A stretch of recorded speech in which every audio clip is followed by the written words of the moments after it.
All right, so let's go ahead and look at forgetting and interference. There's a big difference between these two. Okay, so forgetting means it's not in there anymore, whereas interference is something very different.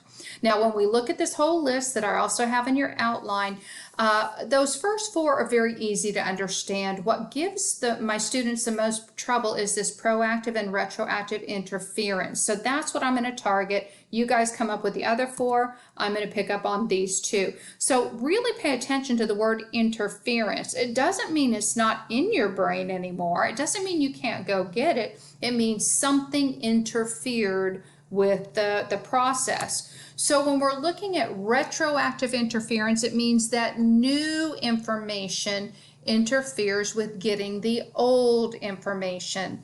All right, so for an example, let's say that you and your girlfriend parted ways, and it was amicable. You both decided, yeah, you know what, this isn't working, and you're friends, you're okay, everything's cool. But when you see your old girlfriend, you accidentally call her by your new girlfriend's name. So what interfered? The new information. Now, this may get you kind of scorned or kind of looked at strange, or maybe even some harsh words, but it's nothing compared to what proactive interference will get you. This is where old information interferes with the new.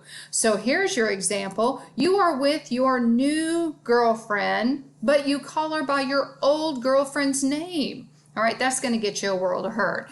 All right, so when we're looking at that old information, does it mean you don't know your new girlfriend's name? No, you know it, but what happened is maybe out of habit or whatever, your old girlfriend's name comes to mind, and then you quickly stumble for an excuse. All right, so let's go ahead and look at some really common proactive and retroactive interference examples that may mean more to you. All right.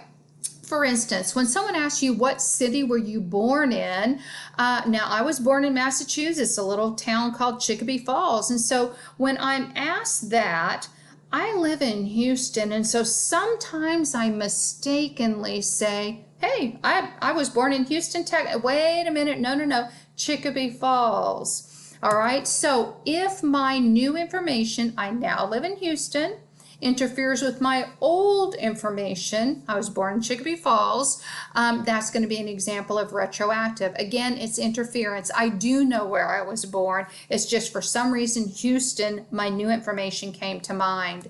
Someone may ask what your childhood pet's name was, okay?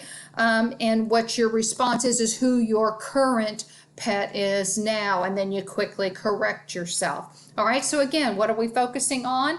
New information interferes with the old. Okay, hopefully that makes sense. Now let's look at proactive interference. This is where your old information interferes with the new. So if somebody were to ask you what your new address is, you're so used to saying your old address that you give them that. Does it mean you don't know your current address? No, you know what it is. But what happens is the old information that we're so used to saying comes out by accident. Then we quickly correct ourselves.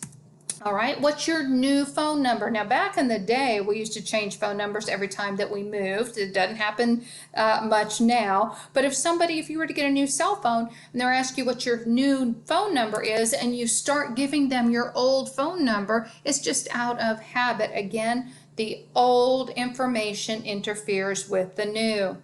All right, so let's go ahead and see if you can answer this one on your own. Which kind of interference happens on January 1st of each year? So I'm going to leave you with that and see if you can figure out, is that proactive or is that retroactive interference? January 1st of each year. All right, guys, take care.